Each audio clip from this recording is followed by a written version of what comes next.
let's dive into this one. Fierce and Furry. The Feminist Guide to Cats, Cash, and Activism. Ooh, I know, right? it's a mouthful. It's very catchy. Yeah. And I'm already intrigued. I too. Connie Riker, this is her book, kind of a manifesto in a way. Yeah, definitely. She does not hold back, let me tell you. No, she doesn't. Yeah. She's bold. Yeah, Very it brings fierce. together all these seemingly different things, personal finance, Right. environmentalism, Yeah. and then there's this whole thread about loving cats. Yes. And it's all kind of woven together into this Right. this powerful message of female empowerment. Yeah, and it's really interesting how she talks about her own cats actually like helping her through Yeah. some really tough time. You know, it's like they were this source of comfort and strength for her. Yeah, they're almost like a Yeah. symbol of resilience Yeah. and independence, Uh-huh. which kind of ties into everything she's talking about in the book. But one thing that really jumped out at me was this statistic she throws out there right at the beginning. Oh, yeah. Globally, women are paid 23% less than men for doing the same work. Yeah. It's pretty stark. It is. It's a huge gap. What's your take on that? Well, I mean, it's just a really stark reminder, right, of Yes. inequality that we're still facing. Yeah. And she actually addresses, you know, some of the arguments that people try to make to explain it away. You Yeah. know, oh, women just choose lower paying jobs or they're not assertive enough. Right. But then she points to the tech industry. Like, come on, you can't tell me women in tech aren't ambitious Yeah. or driven. So it kind of blows those arguments out of the water. Yeah, it's not That's just fair. about individual choices. It's about a system. Yeah, It's exactly. designed to undervalue women's work. Yeah. And that kind of makes me think about the whole power of symbols, which Riker also talks about. Right. She talks about the Venus symbol and Rosie the Riveter. Like, the Venus symbol represents this collective strength, and then you've got Rosie, who's like Yes. this embodiment of breaking free from Yeah, breaking this traditional role. traditional roles. Yeah. It's really fascinating how she connects those classic symbols to the pussy hat, too. I know I was going to say, Yeah. remember how much controversy Oh, there was around that? Yeah. Yeah. I mean, she doesn't shy away from the criticism, She doesn't. but she also highlights how powerful that was as a symbol of defiance and solidarity. Right. It definitely got people talking, which I think is important, right? Absolutely. Keep the conversation going, Yeah. even if it gets uncomfortable. Especially when it gets uncomfortable, right? Yeah, exactly. And especially when we're talking about issues like the wage gap. Right. Because she makes a point that it actually Yeah. hits women of color Even harder. even harder. Yeah. It's intersectional, right? It's not this one size fits all. No, problem. it's so much more complex than that. Right, and that's where this whole idea of intersectional feminism comes in, right? Exactly. We can't just talk about gender inequality without talking about racism and classism, Right. all these other forms of oppression. It's all connected. Yeah, it's all interconnected. And she uses the Flint water crisis Uh-huh. as like Oh, that's a perfect example. prime example of Yeah, yeah. environmental injustice really affecting women, Yeah. particularly Women of color. women of color. Yeah, and I think that crisis was a real wake-up call for a lot of people. It was. Yeah. It showed how connected environmental issues are to Social justice. social justice. Yeah. Definitely. And that's where ecofeminism comes in, right? Exactly. This idea Yeah. that fighting for gender equality means fighting for environmental justice. You can't have one without the other. You can't have one without the other. Yeah. And what I find really inspiring is that she highlights these two amazing women who are actually doing that. Oh, who are those? Greta Thunberg Oh, of course. Yeah. and Christiana figures. Yes, I love them both. And they're coming at it from such different angles. Totally different background. Right. Like Greta, she's this young, fiery activist, you know, and then Christiana, she's this like seasoned diplomat. Yeah. It just shows that there are so many different ways to make a difference. And I love that she's showcasing those different approaches. Like, you know, whatever works for you, go for it. Exact. Find your path. Find your path. Yeah. And speaking of shaking things up, Yeah. I thought her perspective on the Me Too movement was really powerful. Oh, yeah. Definitely. You know, she talks about how it really shifted the narrative It did. Yeah. from victim blaming to holding the abusers accountable. Yes. And she's like, About time. about time. Yeah. Yeah. She really stresses how important it is to believe women. Yes. And how the movement, you know, really forced everyone to confront this pervasiveness of sexual harassment. Right. It's not just about individual stories. No, it's systemic. It's about systemic change. Yeah. Okay, so get this. She then kind of flips the script and starts talking about the green economy as this potential game changer for women. Oh, interesting. Yeah, she's arguing that the shift to renewable energy actually opens up all these new opportunities for women. Right, because it's not just about breaking into the old systems, it's about creating new ones. Right, and especially Where women have a voice. in leadership roles. Exactly. Yeah, and she even showcases some real-life trailblazers like Amal Enums. Oh, Oh, yeah. and Anastasia Greengold, who are leading the way in renewable energy. Firing. Right. Yeah, it's like, hey, if they can do it, Yeah. we can do it. We can do it. But wait, it gets even better. Oh, what else? She throws us this curveball and talks about cats. Cats Is the wearing- ultimate feminist pet. What? That a new one. So what do you think? Well, I mean, she's not wrong. Are cats the ultimate feminist companion? I mean, they're independent. They're low maintenance. They don't demand constant attention. Right. All qualities that I think resonate with a lot of women. Yeah, especially women who are, Yeah. juggling a million things. Exactly. They're like masters at setting boundaries, too. Yes. Which is a good lesson for all of us. That's a good point. They're like the queens of boundary. They are. Yeah. And that kind of brings me to her focus on financial independence, which I think is so important. Absolutely. It's all about women taking control of their money. Yeah. Building a future where we're not just scraping by, but we're actually thriving. Yeah. And what I find really interesting is this concept of a feminist economy that she talks about. Oh, tell me about that. It's like she's challenging the whole traditional, often very patriarchal Right. view of economics. And she's envisioning this system that actually values work-life balance, Right. fair pay, Yes. inclusive leadership. Those are all good things. Yeah, and she sees women-owned businesses as like a driving force in this new model. It's about building businesses that actually prioritize people and the planet, not just profit. Yes, exactly. Which is a refreshing change. It is. It's about time, right? Yeah, it is. Yeah. That we start prioritizing those things.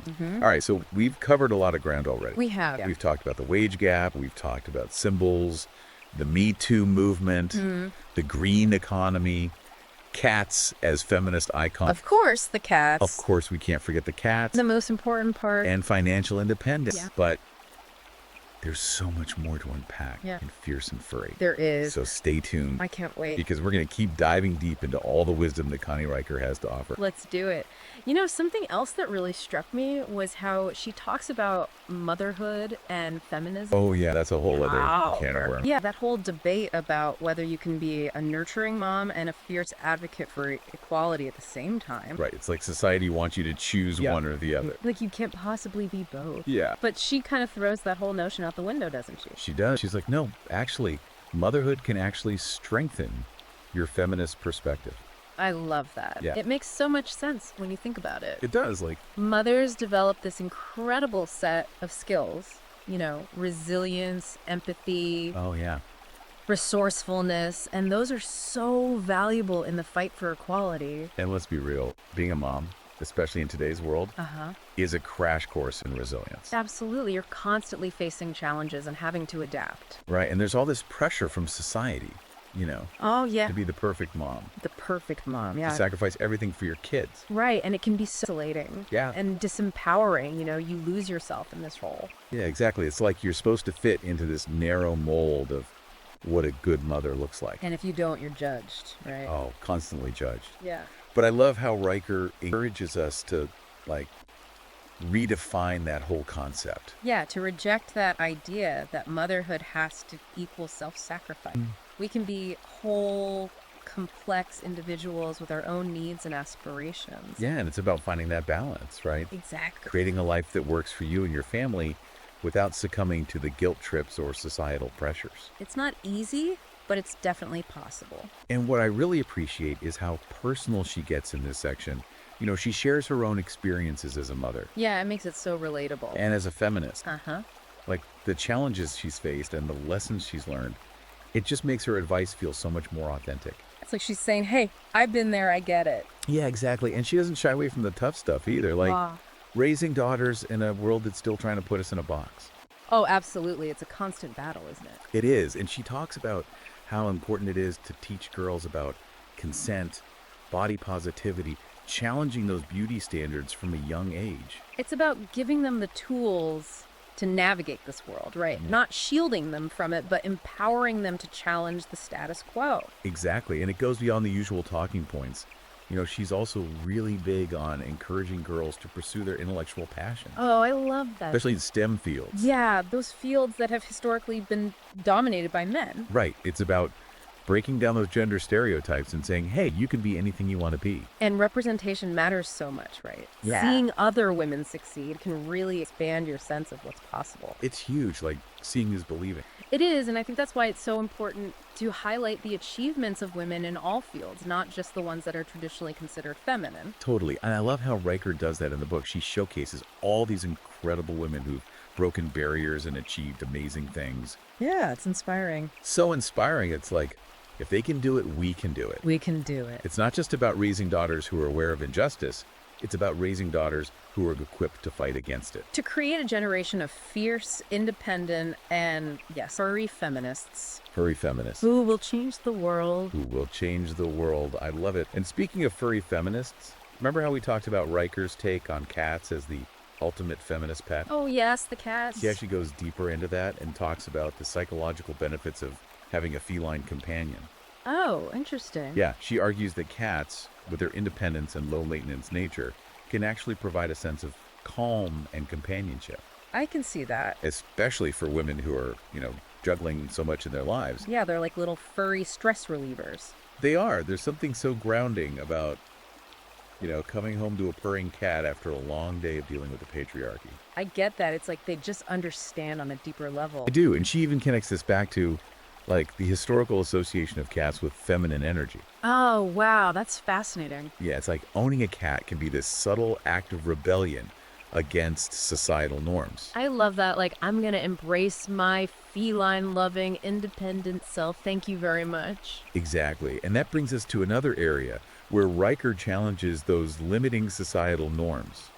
Beauty standards. Ooh, yeah, that's a big one. It is. She encourages women to embrace their bodies, flaws and all. Yes. And reject the idea that our worth is tied to our appearance. It's so refreshing to hear someone talk about beauty in a way that's not about conforming to some impossible ideal. I know, right? It's like finally someone gets it. And she calls out the harmful effects of those unrealistic beauty standards, not just on our self-esteem, but also on our mental and physical health. Absolutely. And she doesn't let the media off the hook either. No, they're definitely part of the problem. She points out how advertising and media are constantly bombarding us with these toxic messages about how we should look. It's like we're supposed to be constantly striving for this unattainable perfection. Right, and it's exhausting. It's never enough. It's never enough. But Riker's like, enough is enough.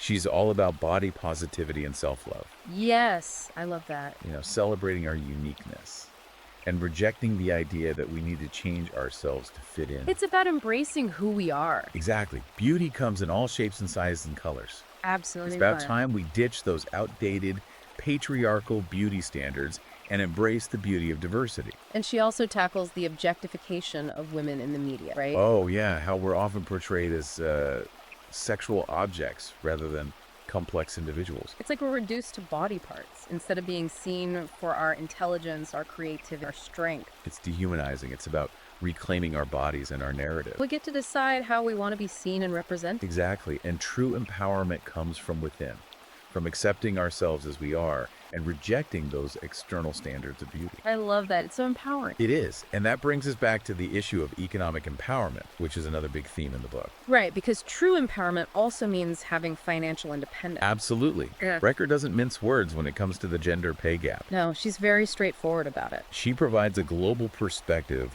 on the economic disparities that women face. And she calls out the blatant sexism that fuels this gap. It's infuriating, right? Yeah. Women are consistently paid less than men for doing the same work, regardless of education or experience. It's like, come on, we're in the 21st century. How is this still a thing? I know, it's ridiculous. But Riker doesn't just present the problem, she offers solutions. Oh, good. I love that. She's all about action. She encourages women to negotiate their salaries, Yeah. demand equal pay for equal work, and support policies that promote pay, transparency, and accountability. Knowledge is power. Yes, exactly. She also talks about the importance of financial literacy and investing, arguing that women need to take control of their financial futures and build their own wealth. It's about breaking free from that dependence on patriarchal systems and creating our own financial security. Exactly. And she goes even further, challenging the traditional male-dominated world of finance. Oh, tell me more about that. She envisions a feminist economy that prioritizes ethical investing, social responsibility, and economic justice. I love that vision. A system that actually works for everyone, not just the privileged few. Yes. And she sees women as leading the way in this new model. It's about time we're more than capable of creating a more equitable and sustainable economic system. Absolutely. Riker then takes us on a journey through the history of the feminist movement, Oh, wow. highlighting the contributions of the incredible women who paved the way for gender equality. It's so important to remember those who came before us and fought for the rights we have today. It is. She talks about the suffragettes, the civil rights movement, and the ongoing fight for reproductive rights. It's a reminder that the fight for equality has been a long and arduous one. It has, and we stand on the shoulders of giants. Yeah. It's our responsibility to continue their legacy.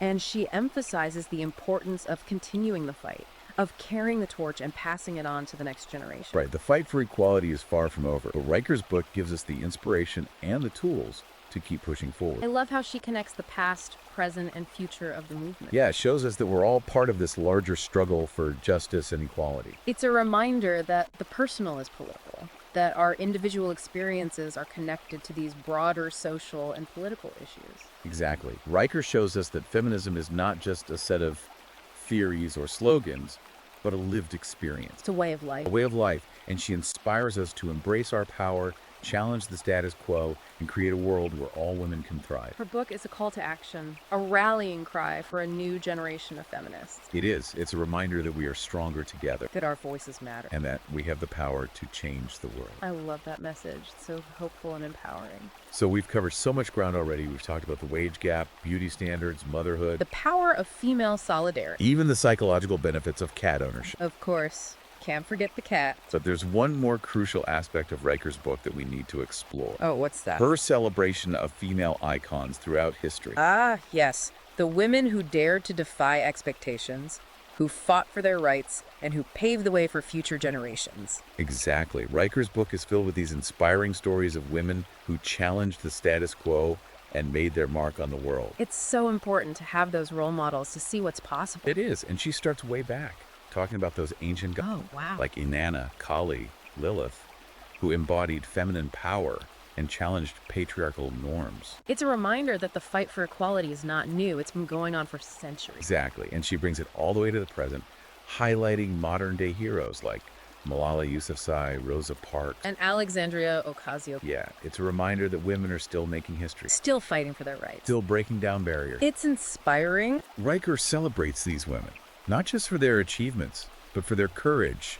their resilience, and their unwavering belief in themselves. She shows us that these women weren't just icons, they were real people who faced real challenges and overcame them. Their stories are a source of inspiration. A reminder that we too can make a difference in the world. Exactly, and that's what I love about Riker's book.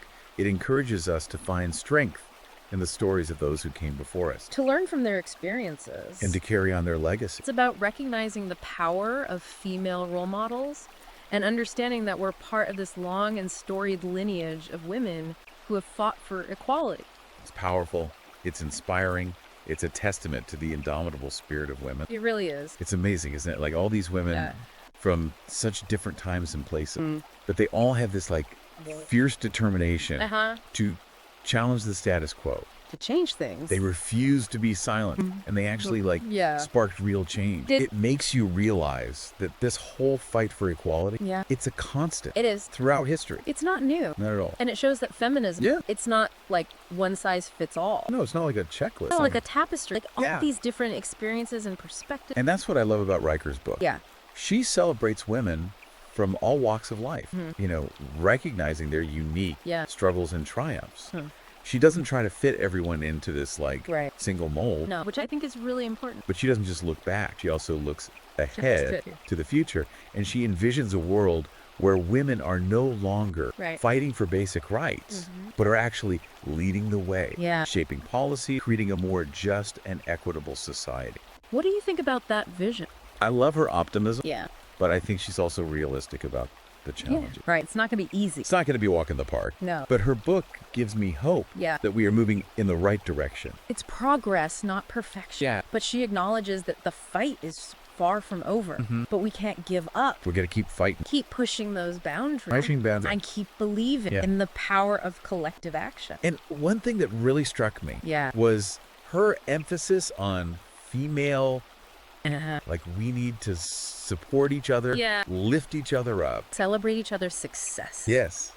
It's so easy to get caught up in competition. It is, especially in a patriarchal society. This world. Pits women against each other. But we're so much stronger when we Absolutely. work together. That's the core of her message. We are stronger together. Yeah. Riker reminds us that when women unite, we can achieve. Anything. So After diving deep into Fierce and Furry, what are your biggest takeaways? That's a good question. What really resonated with you? Well, for me, it's that feminism isn't just a label. Yeah, It's a way of life. it's how you live. It's about recognizing our worth, challenging the status quo, and Yeah. fighting for a world where all women Yes. can thrive. Can thrive. It's about embracing our power, our individuality. And yes, even our furry feline companions. Our furry feline companions, of course. We can't forget them. Can't forget the cat. They're an essential part of the feminist journey. But it's important to remember right. that the fight for equality, Yeah. it's a marathon, not a sprint. It's a long game, There will be setbacks. There will be challenges, but we can't give up. but we can't give up